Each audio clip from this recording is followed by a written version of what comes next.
مع احد اراء جماهير النادي المصري. نتعرف بحضرتك. احمد حسان من بورسعيد.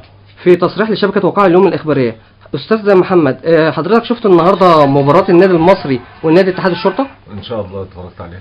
طب راي حضرتك النهارده وتقييمك لاداء الفريقين؟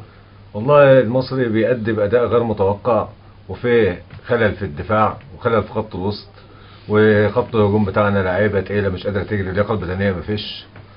بس هم ادوا اللي عليهم ولعبوا يعني ماتش برضه معقول عن الماتش اللي فات. طب تقول ايه حضرتك ان النهارده النادي المصري كان متقدم بهدف لغايه اخر 10 دقائق ودخل فيه جون التعادل، تقول حضرتك ايه؟ والله اللي احنا شايفينه من الماتشين ان الحكام عايزه تجامل النادي الاهلي واتحاد الكوره وينزلوا المصري درجه تانية عشان هم ما فلحوش ان هم ينزلوه. فقال له ازاي ده استقطروا علينا ان احنا نكسب من المحكمه الفدراليه ونلعب في الدوري، فهم بيستقصدونا وعايزين ينزلونا، وده باين لان الحكم حسب فاول للشرطه على خط ال 18 ماشي فاول خالص، واحنا لنا فاولات كتير كان بيتغاضى عنها، واي لاعب مننا بيعمل فاول حتى لو هو مش قاصد بيديله انذار، وتعمد طرد عبد العزيز توفيق مع ان هو ما قصدش في اللعبه اصلا، الكوره ما تستاهلش الانذار الثاني عشان يطرده.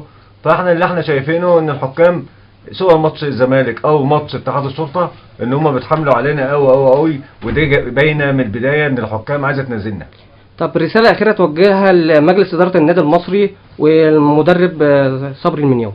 لابد اولا من عوده كامل ابو علي للنادي المصري، ان هو يمسك رئيس النادي واداره تكون قويه عشان تقدر تدافع عن حق النادي المصري ضد الحكام اللي هم متعمدوا ان هم ينزلونا، ولابد من مدرب قوي الشخصيه، لان صبري المنياوي مع احترامي ليه ما فيش شخصيه خالص في الملعب، اللعيبه بتنفذ تعليمات، اللعيبه بتشوح له من جوه الملعب، هو اصلا واقف بيتفرج زيه زينا.